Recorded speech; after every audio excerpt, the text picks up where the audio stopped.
So, before I dive into what happened, let me give you some background.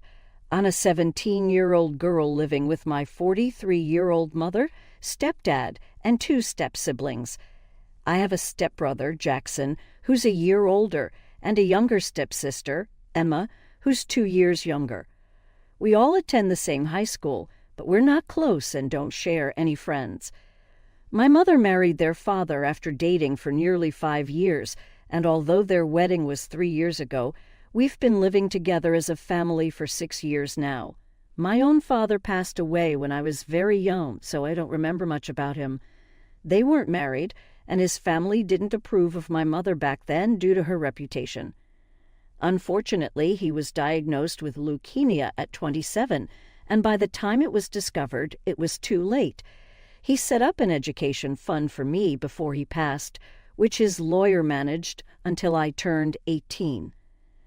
After my father's death, it was just my mother and me for a while until my stepdad entered the picture when I was around 8 years old. We all moved in together, as my mother had moved away from our old town where she and my dad had met, finding it too painful to stay. I never got to meet my paternal grandparents, as they weren't interested. My maternal grandparents are kind, but we're not very close.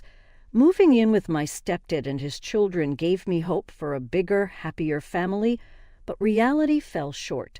While they never made me feel unwelcome or mistreated, our dynamic always felt off.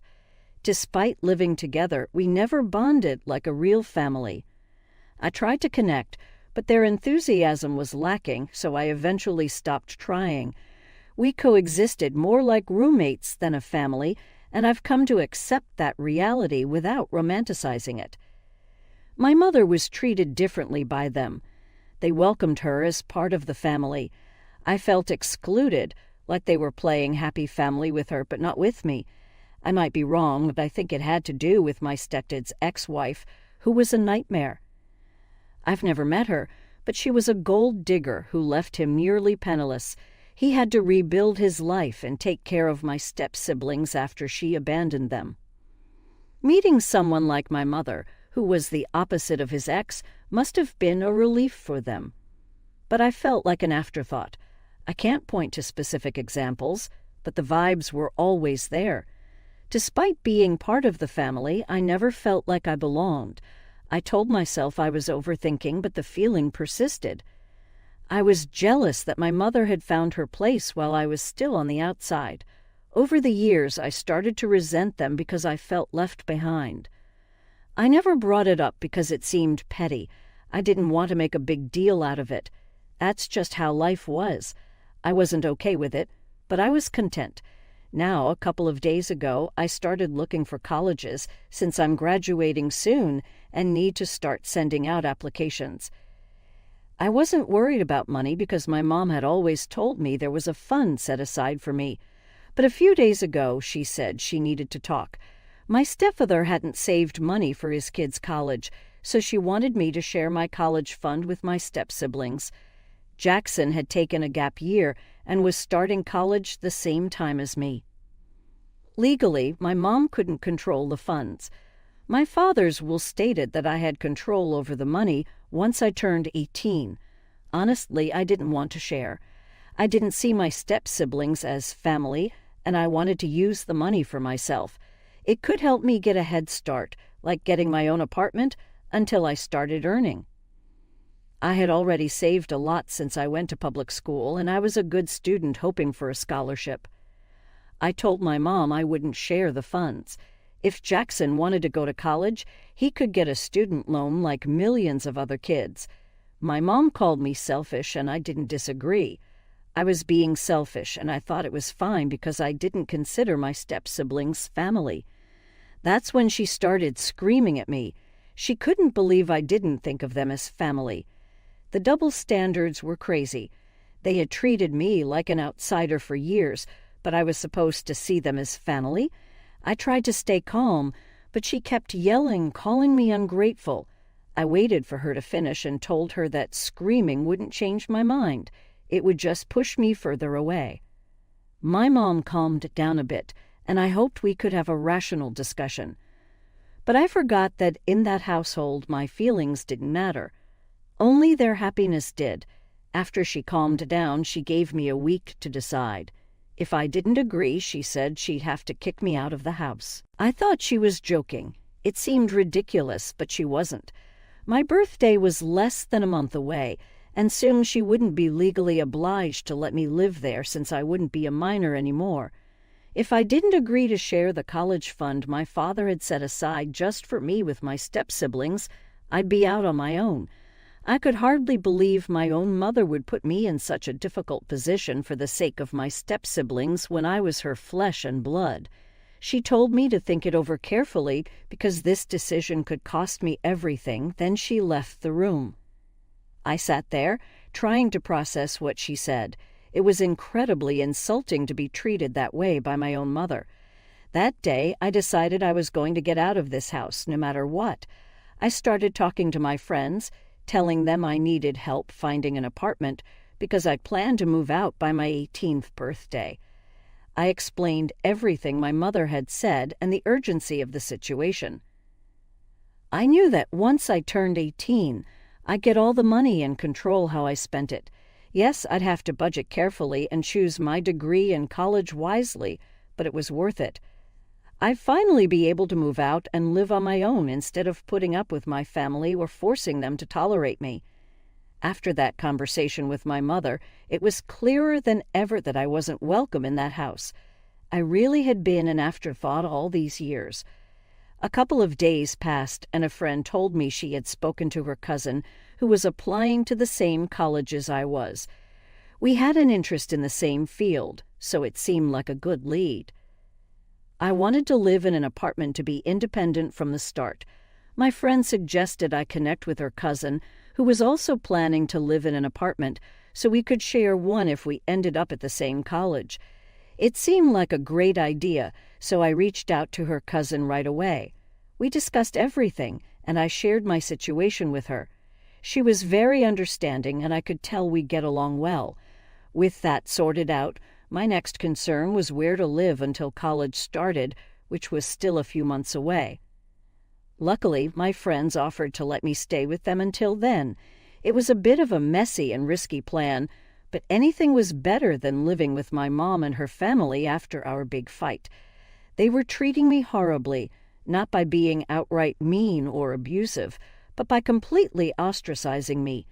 They would give me dirty looks, stop talking whenever I entered a room, and act like I was the most disgusting person alive. It was humiliating and made me want to run away. I decided that as soon as my friends were ready to take me in, I would leave. When my mom finally spoke to me again, asking if I had changed my mind, I told her the truth. I said I hadn't changed my mind and that I was leaving. I told her the way she and her family had treated me was psychotic, and I couldn't take it anymore. I'd also let her know that I had already arranged to stay with a couple of friends. When my mom told me to leave, I was ready. I planned to stay with friends until college started.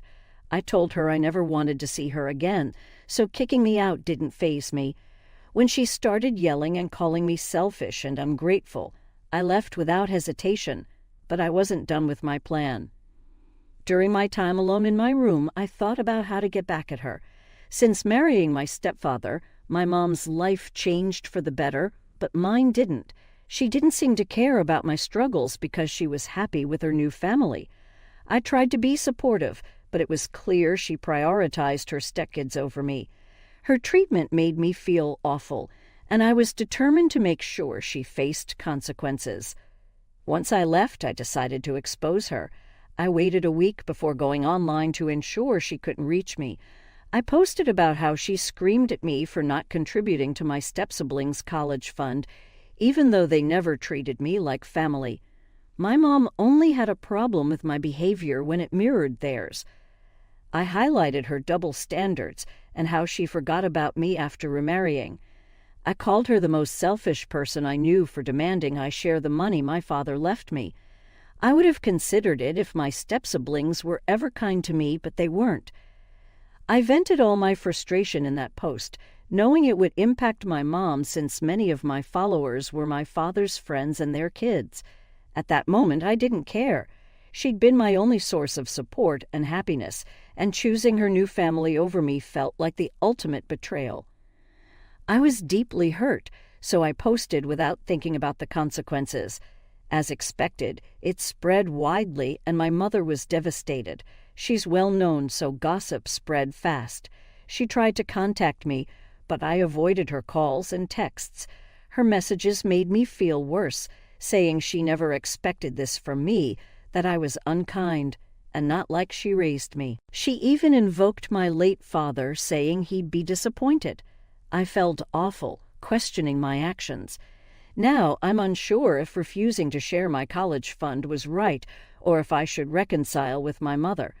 I feel manipulated and need guidance. Am I wrong here?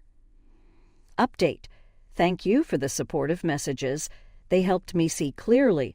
I almost forgave my mother, hoping she wasn't so bad, but her hurtful words showed her true nature. I've blocked her to avoid manipulation and won't remove my post until she apologizes. She knows where to find me, but I'm staying with friends for now. So she knows where to reach me. Despite knowing if she doesn't, I'll take it as a sign she doesn't care about me and cares more about her own reputation. Update 2. It's been 2 weeks since I moved in with my friend, leaving my stepfather's house. Since that post, I've had zero contact with my family. I went to school a couple of days and ran into Emily a few times. She shot me a nasty look and acted like I wasn't there, which isn't surprising. They've been pretending I don't exist for 8 years. Anyway, my mother finally visited last evening. She arrived with a black trash bag, dumping all my leftover stuff in the living room. It felt insulting, using a trash bag to pack my things, and even more insulting, dumping it on the floor for me to gather. My friend and her parents witnessed it all, scandalized. They didn't appreciate my mother's behavior one bit and argued with her about it. They told her, as my only daughter, she should show more compassion instead of treating me so poorly. They scolded her, but she didn't take it well, accusing them of harboring a delinquent like me. I almost laughed because I'm far from a delinquent. I'm a scholar. My friend stood up for me, thanking her parents were nothing like mine. It turned into a bit of a fight before my mother left in a huff. I'm grateful for my friend and her parents. They didn't need to stand up for me, but they did. It's the first time someone has fought for me, and it meant a lot. I doubt my mother will return soon after yesterday's welcome. I hope she doesn't. I'm tired of the drama.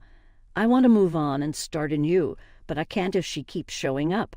I pray this is the last time that I have come across her. Last updated you. I've been pretty MIA lately, about a couple of months, I think.